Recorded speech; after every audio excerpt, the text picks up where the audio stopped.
నమస్కారం. బీఆర్కే భక్తి ప్రేక్షకులందరికీ స్వాగతం. నేను మానస. ఈరోజు మనతో పాటు ఉన్నారు ప్రముఖ ఆధ్యాత్మికవేత్త, జ్యోతిష పండితులు, భారతీ శంకరపీఠం వ్యవస్థాపకులు బ్రహ్మశ్రీ తిరుపతి మూర్తి అవధాని గారు ఉన్నారు. గురుగారిని అడిగి మరికొన్ని విషయాలు తెలుసుకుందాం. నమస్కారం గురుగారు. ఓం శ్రీ మహాగణాధిపతయే నమః. గురుగారు, ఉగాది రాబోతుంది కదా. ఉగాది కంటే ముందు రోజు షష్టగ్రహ కూటమి రాబోతుంది. ఆ రోజు నుండి ఏ రాశుల వారికి, ఏ నక్షత్రాల వారికి మంచి జరగబోతుంది, ఏ నక్షత్రాల వారికి సమస్యలు రాబోతున్నాయి, వాళ్ళు ఎలాంటి పరిహారం చేసుకుంటే మంచిదంటారు? తప్పకుండా అమ్మ. శ్రీ విద్యాం పరిపూర్ణమేరు శిఖరే బిందు త్రికోణే స్థితాం వాగీషాది సమస్త భూత జననీ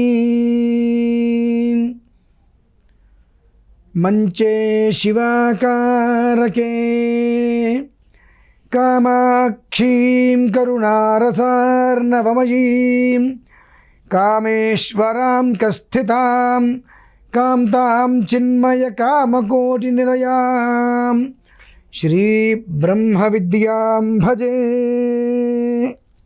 ఓం శ్రీ మహాగణాధిపతి నమో నమః. షష్ఠగ్రహ కూటమి అంటే ఒక రాశిలో 6 నక్షత్రాలు ఉండటం అమ్మ. అంటే ఒకే ఇంట్లో 6 ఉండటం. అది కూడా ఆ స్థానం అనేటువంటిది బృహస్పతి స్థానం అవ్వటం, మీనరాశి. ఆ బృహస్పతి స్థానంలో రాహువు, శుక్రుడు, చంద్రుడు, రవి, బుధుడు, శని, ఈ 6 కూడా ఒకే స్థానంలో నిలిచి ఉండటాన్ని షష్ఠగ్రహ కూటమి అని అంటారు. అయితే దీనివల్ల ప్రమాదాలు ఏమిటండి అంటే, యుగాది అంటే అందరూ ఉగాది అంటూ ఉంటారు కదమ్మా, దాని పేరు యుగాది. ఆ యుగాదికి రవి రాజు అవుతున్నాడు, సేనాధిపతి రాజు అవుతున్నాడు. ఒక నవనాయకులు అంటే 9 గ్రహాలు. 9 గ్రహాలలో విశ్వావసునామ సంవత్సరం మొత్తం 6 గ్రహాలు పాపస్థాయిలో ఉన్నాయి. 3 గ్రహాలే శుభగ్రహాలు. పాపగ్రహాలు 6, శుభగ్రహాలు 3 అవ్వటం. 6 గ్రహాలు షష్ఠగ్రహ కూటమిగా నిలిచి ఉండటం అనేటువంటిది ఒక 18 నక్షత్రాల వారికి ప్రమాదం అమ్మ. 18 నక్షత్రాల వారికి ప్రమాదం. ఈ నక్షత్రాలు అంటే 18 నక్షత్రాలు ఉన్నప్పుడు మనం తెలియాలిగా. ఆరుద్ర, స్వాతి, శతభిషం 3 నక్షత్రాలు. భరణి, పుబ్బ, పూర్వాషాఢ, రోహిణి, హస్త, శ్రవణం, కృత్తిక, ఉత్తర, ఉత్తరాషాఢ, ఆశ్లేష, జ్యేష్ఠ, రేవతి, పుష్యమి, అనురాధ, ఉత్తరాభద్ర. ఇవి మొత్తం 18 నక్షత్రాలు. ఈ 18 నక్షత్రాల వారికి కూడా ఇందులో ఎక్కువగా స్త్రీలకి ప్రమాదమమ్మ. ఈ 18 నక్షత్రాల్లో జన్మించేటువంటి పురుషుల కన్నా స్త్రీలకి కాస్త ఒక మోస్తరు ప్రమాదం అనేటువంటిది ఎక్కువగా ఉంది. పురుషులకి ఏదైనా ప్రమాదం అనేటువంటిది సంభవిస్తే స్త్రీకి దానికి సంబంధించిన కష్టం వచ్చినా రాకపోయినా, స్త్రీకి కనుక ఈ 18 నక్షత్రాల్లో జన్మించిన ఆ స్త్రీకి కనుక ఏదైనా కష్టం వస్తే దాని ప్రభావం ఆ కుటుంబం మీద గట్టిగానే పడుతుంది ఖచ్చితంగా. ఎందువల్ల అదేంటండి అంటే, ఒక ఇంట్లో ఒక స్త్రీ ఇంటి పనులు జాగ్రత్తగా అన్నీ చూసుకుంటూ ఉంటారు. ఆవిడకి ఏదైనా ఒక ఇబ్బంది వచ్చి కనుక ఒకరోజు లేవలేకపోతే ఇంటిల్లి బాధ ఏమవుతుంది అంటే, ఇంకొకరికి వంట చేసుకోవడం అన్నీ ఇంట్లో అన్ని పనులు రావు, ఒక రకంగా ఇబ్బందులు పెడతారు. మళ్ళీ ఆవిడ 2 రోజులు అయిన తర్వాత మళ్ళీ కాస్త లేచుకొని మళ్ళీ చక్కదిద్దుకుంటే 10 రోజుల సమయం పడుతుంది ఇంచుమించుగా ఆవిడ తనను తాను మళ్ళీ సమకూర్చుకొని చేసుకోవడానికి. ఈ స్థితిలో ఈ 18 నక్షత్రాల వారికి కూడా సమస్యలు అయితే చాలా ఎక్కువనే ఉన్నాయమ్మా. నెల 15 రోజుల ముందు నుంచి వివరిస్తూనే ఉన్నాము. గత 15 రోజులుగా మాత్రం రోహిణి, హస్త, శ్రవణం, భరణి, పుబ్బ, పూర్వాషాఢ, పుష్యమి, అనురాధ, ఉత్తరాభద్ర, ఆశ్లేష, జ్యేష్ఠ, రేవతి వీరు చాలా దారుణమైనటువంటి ఇబ్బందులను ఎదుర్కొంటున్నారు. అంతకు మించి భరణి, పుబ్బ, పూర్వాషాఢ, రోహిణి, హస్త, శ్రవణం అనేటువంటిది మానసికంగా, ఆర్థికంగా, శారీరకంగా, మెంటల్గా టార్చర్. ఏ క్షణం ఎలా జరుగుతుంది అని. రోహిణి, హస్త, శ్రవణం కానీ భరణి, పుబ్బ, పూర్వాషాఢ వీరికైతే శస్త్రచికిత్సలు కూడా జరిగేటువంటి అవకాశాలు ఎక్కువ ఉన్నాయమ్మా. ఏదో ఒక కారణం చేత సమస్య అనేటువంటిది ఉత్పన్నం చాలా ఎక్కువగా ఉన్నది.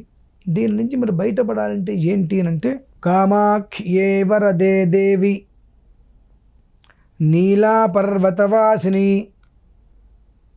అని కామాక్షి అమ్మవారమ్మ గోహతిలో ఉంటారు అస్సాం.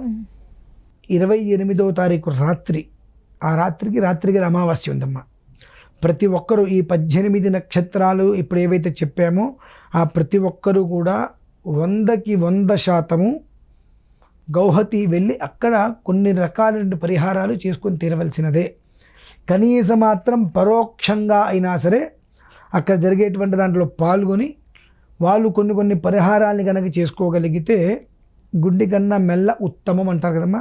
ఆ రకంగా వాళ్ళు బయటపడడానికి ఒక అవకాశం అయితే భగవంతుడు ఇచ్చాడు. అది కూడా ఎందువల్లనంటే 18 శక్తిపీఠాలలో విశేషమైన మూల స్తంభం కామాక్షి అమ్మవారు. ఈ కామాక్షి అమ్మవారు పరిసరాలలోనే దశమహావిద్యాధి దేవతలు అక్కడే స్థానమై ఉంటారు. అసలు వీళ్ళెవరండి? ఓకే, మనం మామూలుగా ఇప్పుడు చిన్నమస్త అమ్మవారని చెప్పి వారాహి అమ్మవారని చెప్పి మనం అనుకుంటూ ఉంటాం. వీరందరూ కూడా దశమహావిద్యాధి దేవతలు. వీరందరూ కూడా అక్కడే ఆ అమ్మవారిని ఆరాధిస్తూ ఉంటారు. అంత విశేషమైనటువంటి శక్తి.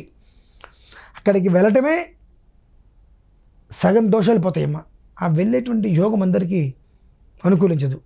వెళ్దామనుకునే చివరి సమయంలో కూడా కొంతమంది ఆగిపోవాల్సిన పరిస్థితి వస్తే కర్మ ప్రారంభం అంటారు దాన్ని, ఏం చేయలేం. అటువంటి స్థితి చాలామందికి ఉంటుంది. ఆ కర్మ ప్రారంధము అనేటువంటిది ఏ స్థాయిలో ఉంటుందో అనుభవించే వాళ్ళకి మాత్రమే తెలుస్తుంది. కనుక ఇప్పుడు మేము అదే కోవకి చెంది అదే నక్షత్రాలకు చెందిన వాళ్ళము మా కుటుంబంలోనే చాలామంది ఉన్నాం. మేము 28వ తారీఖు బయలుదేరి వెళ్తున్నాము. ఎక్కడికి? గౌహతి కామాఖ్య అమ్మవారి దగ్గరికి వెళ్ళి ఆ రోజు రాత్రి అక్కడ కొన్ని రకాలైనటువంటి పరిహారాలు అక్కడ చేస్తున్నామమ్మ. మర్నాడు ఉదయం కూడా మంత్ర యంత్ర తంత్ర విషప్రయోగాది వాటికి విరుగుడుగా ఒక రకమైన పరిహారం అనేటువంటిది మర్నాడు ఉదయం అమావాస్య సమయంలో మేము చేస్తున్నాము. అక్కడ కొంతమంది ద్వారా నిర్వర్తించే ప్రయత్నాలు చేస్తాం. ఎందుకంటే మనం చేసేటువంటి దైవిక విధానంలో ఉంటుంది, కొంతమంది తంత్ర విధానంలో చేస్తారు. ఆ తంత్ర విధానంలో చేసేటువంటివి కొన్ని మనం చూడలేము కూడా. వాళ్ళు చేసే రకరకాల ప్రక్రియలు ఉంటాయి, మనం చూడలేము. అవి వాళ్ళ చేత చేయిస్తూ మనం చేసేటువంటి ప్రక్రియ ఏదైతే ఉంటుందో మంత్ర విధానం అనేటువంటిది ఆ రోజు రాత్రి మర్నాడు ఉదయం కూడా చేయటం జరుగుతుంది. కనుక ఇప్పుడు చెప్పబడినటువంటి 18 నక్షత్రాలు వారు కష్టమైన నష్టమైన వారు వారి కుటుంబాల్ని ప్రశాంతంగా కుటుంబాలతో ఉండాలి, మనకి ఏ సమస్యలు రావద్దు అనుకున్నప్పుడు ఖచ్చితంగా ఆ షష్ఠగ్రహ కూటమి అమావాస్య శనివారం. ఇంకొక మాట చెప్తా, గట్టిగా గుర్తుపెట్టుకోండి. రేపు 22వ తారీఖు శనివారం ఉందమ్మా. ఎల్లుండి, రేపంటే ఎల్లుండి 22వ తారీఖు శనివారం అష్టమి. ఆ అష్టమి నుంచే ఈ నక్షత్రాల వారికి పీడన అనేటువంటిది ప్రారంభమవుతుంది. ఏదో ఒక రకంగా మానసిక శారీరకంగా దౌర్బల్యములు ఇబ్బందులు అనేటువంటివి మనిషిని చుట్టుముడుతూ ఉంటాయి. ఖచ్చితంగా అర్థమవుతుంది. ఇప్పుడు నేను చెప్పేది ఏదో భయపెట్టడానికి ఇంకోటి చెప్తున్నాను అనుకోవచ్చు చూసిన వాళ్ళు. కానీ 22 శనివారం అష్టమి రోజు నుంచి అమావాస్య వరకు వాళ్ళకు పడేటువంటి మానసిక ఆవేదనలు చూసారా, ఆ ఆవేదనలకి మాత్రం ఖచ్చితంగా వారు అక్కడికి రావటమా, అక్కడికి వెళ్ళే మారాంటి వాళ్ళ ద్వారా గోత్రనామాలతో వాళ్ళు చేయించుకోవటం, ఏదో ఒకటి చేయించుకునేటువంటి పరిస్థితి వాళ్ళకి ఏర్పడుతుంది. ఎందుకంటే ఆ పరిస్థితి ఉన్నది. వారం రోజుల ముందు నుంచే దాని యొక్క ప్రభావం వాళ్ళు గట్టిగా చూడగలుగుతారు రోజు ఖచ్చితంగా ఏదో ఒక విధంలో. కనుక తస్మాత్ శాస్త్రం ప్రమాణంతే వర్తతే కామ్యకారక. కనుక అన్ని విధాల ప్రతి ఒక్కరూ కూడా ఈ 18 నక్షత్రాలలో జన్మించిన వారు జాగ్రత్తగా ఉండటము తప్పదు, తప్పనిసరి. అజాగ్రత్త అనేటువంటిది అనేక రకములైనటువంటి ఇబ్బందులకి తావిచ్చేటువంటి అవకాశాలు ఉన్నాయి. కనుక ఏమాత్రము కూడా అజాగ్రత్త లేకుండా జాగ్రత్త పడుతూ సమయం అనేటువంటిది చాలా తక్కువగా ఉంది కాబట్టి వాళ్ళు ఒకవేళ డైరెక్ట్గా వస్తే ట్రైన్ బుక్ చేసుకుని రావచ్చు, లేదా మేము ఫ్లైట్లో వెళ్తాం 28 ఉదయం మాతో కలిసి అయినా వచ్చే ప్రయత్నం చేయవచ్చు. ఏ రకంగా అయినా సరే 28 రాత్రి 29 ఉదయం అక్కడ కొన్ని రకాల పరిహారములు ఏవైతే మంత్రయంత్ర తంత్రానుసారము వైదిక విధానాన్ని అనుసరించి చేసేటువంటి ప్రక్రియలు ఉన్నాయో వాటిలో ఎందు ప్రత్యక్షంగా లేక పరోక్షంగా పాల్గొనటము అనేటువంటిది వాళ్ళ జీవితానికి అనేక రకమైనటువంటి వృద్ధి అనేటువంటిది మాత్రం నేను ఖచ్చితంగా వివరిస్తానమ్మా. కొన్ని గత వారం రోజులుగా చూస్తే భరణి పూర్వాషాఢ కావచ్చు, రోహిణి హస్తాశ్రవణం కావచ్చు, ఈ నక్షత్రాల వారు పడుతున్నటువంటి ఆవేదనలు అంతా ఇంత కాదు, ప్రత్యక్షంగా కళ్ళతోటి చూశాం.